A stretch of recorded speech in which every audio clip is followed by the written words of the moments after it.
If there's anything I'm a sucker for, it's a good story. And ultimately, that's what Toge Productions' visual novel Coffee Talk is all about, good stories. Well before I ever got my hands on the game, preview material for Coffee Talk drew me in with its novel setting of a nighttime coffee shop set in a modern day but alternate universe version of Seattle, full of elves, orcs, mermaids, and everything in between. That, coupled with two more things I'm a sucker for, a stellar lo-fi hip-hop soundtrack and charming pixel art, made Coffee Talk something that was bound to pique my interest eventually. But as much as Coffee Talk's world and aesthetic spoke to me, visual novels are a very hit-or-miss genre for me. Since they tend to be light on gameplay, they really live or die by the quality of their characters and the script itself. Thankfully, this is where Coffee Talk shines above all else. Anchored by the highly caffeinated journalist turned novelist Freya, the game's cast of characters are diverse, lovable, and surprisingly dynamic. While some storylines are definitely better served than others, I found something to connect with in each of them, and I was always eager to learn more about the shop's patrons when they'd stop in.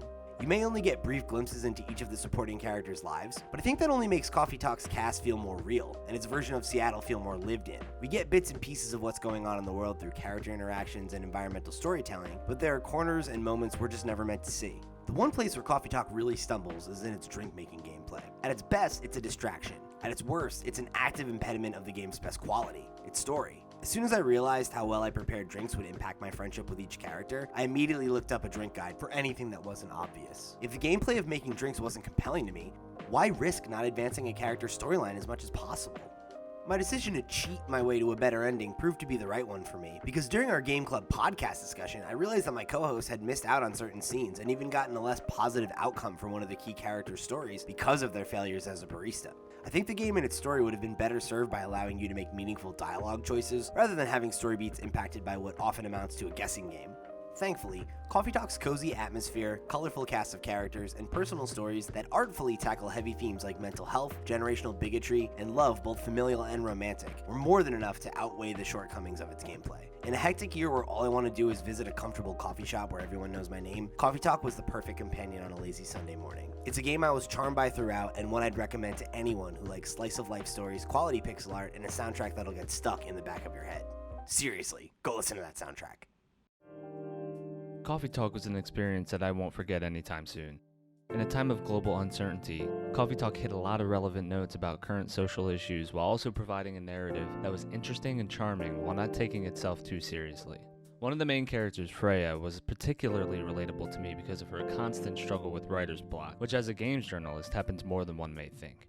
Even though specific characters are experiencing their own arc, the storylines in Coffee Talk intertwine seamlessly because everyone is seeking advice from you, the barista, whose ability to influence a potential arc is based on dishing out the correct or incorrect drinks. Gameplay-wise, the experience is simple yet satisfying.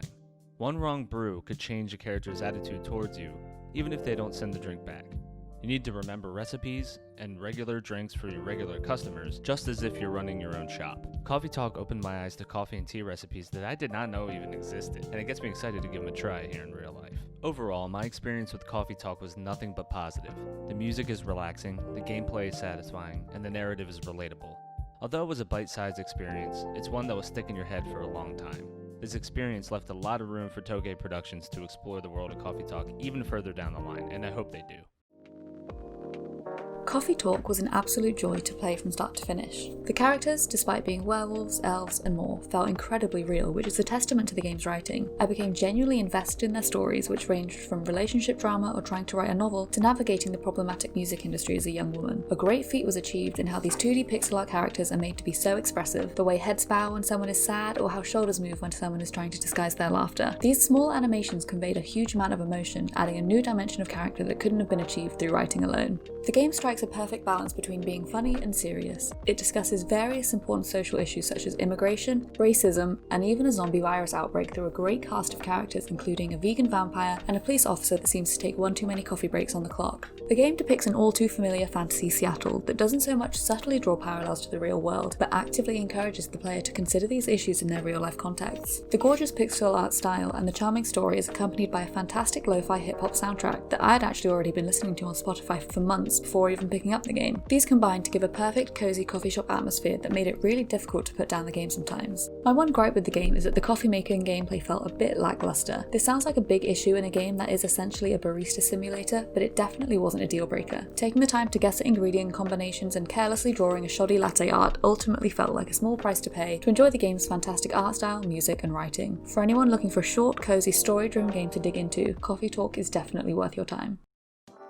It's hard to explain how much I miss grabbing an overpriced white mocha, popping my AirPods in with the podcast, and taking half hour for myself every now and again. Those 30 minutes of me time is something that Coffee Talk did a great job of delivering. I worked through this visual novel in bite-sized chunks due to the game being split neatly into days. It was easy to see these breaks as a perfect point to pause the story and dip back into Animal Crossing for a while.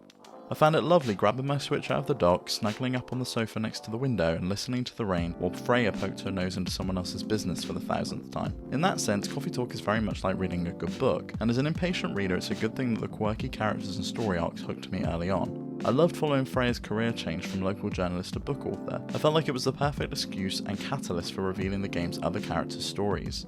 In Coffee Talk, you play the role of an extremely passive barista who, after serving up all manner of hot drinks, will be your window into the lives of Coffee Talk's eclectic mix of humans, orcs, mermaids, and more. It proved to be a vibrant and deep world to be a part of, and one that suffers from many of the same issues of our own world. Issues of race, exploitation, and career troubles are all covered in the short month you spend behind Coffee Talk's bar. I also felt like the dialogue did a great job at world building outside the walls of the late night haunt. As a fantasy world, there are obviously things that we don't think about in the real world. Some are only mentioned in passing, such as Hyde's reliance on vegan blood and the high price tag it carries. Some are entirely visual and only make sense as the story unfolds, such as the scars over Garla's face and body. They're minor tidbits that don't add to the overall web of stories Coffee Talk presents, but it's the level of detail I very much appreciated. I also loved that additional background on characters is available through the in-game smartphone. It was nice to see your level of friendship and see how everyone presents themselves online. It really hit home how real the game felt to me when I noticed the striking difference between Aqua's shy character in the shop and the level of confidence she shows in the virtual world. I'd also definitely recommend checking out Freya's stories in the newspaper app, as they often showed the spin she put on things that had happened in Coffee Talk the previous day, a nice insight into how her book is progressing. So, as a visual novel, it's clear that I was enamored with Coffee Talk. The gameplay elements, though, are to me a little lackluster. Making coffee is often frustrating, and I think that most people will cheat their way to the true ending. I encountered a point where I was putting all the right ingredients into the right drink, just in the wrong order, and the machine spat out an incorrect drink because of it. Making latte art is also seemingly impossible, and I really want to hear from anyone who can make something decent with the tools provided. Despite the game offering full touchscreen support throughout, I was still not able to make the fern leaf I was aiming for. I also think there were missed opportunities for the minigames at points in the story too. This is fairly common in the visual novel genre, and there were times, such as a point in Gala's arc, where I think it would have really added to the overall experience. As a whole though, I had a great time with Coffee Talk. The stories are presented in a wonderfully styled package, complete with a kick-ass soundtrack that I found myself listening to on Spotify from time to time. It's these stories that are the real reason Coffee Talk is a game worth checking out. There is something or someone in the game that you'll relate to. If you're looking for something to enjoy on a rainy Sunday afternoon, then definitely consider Coffee Talk.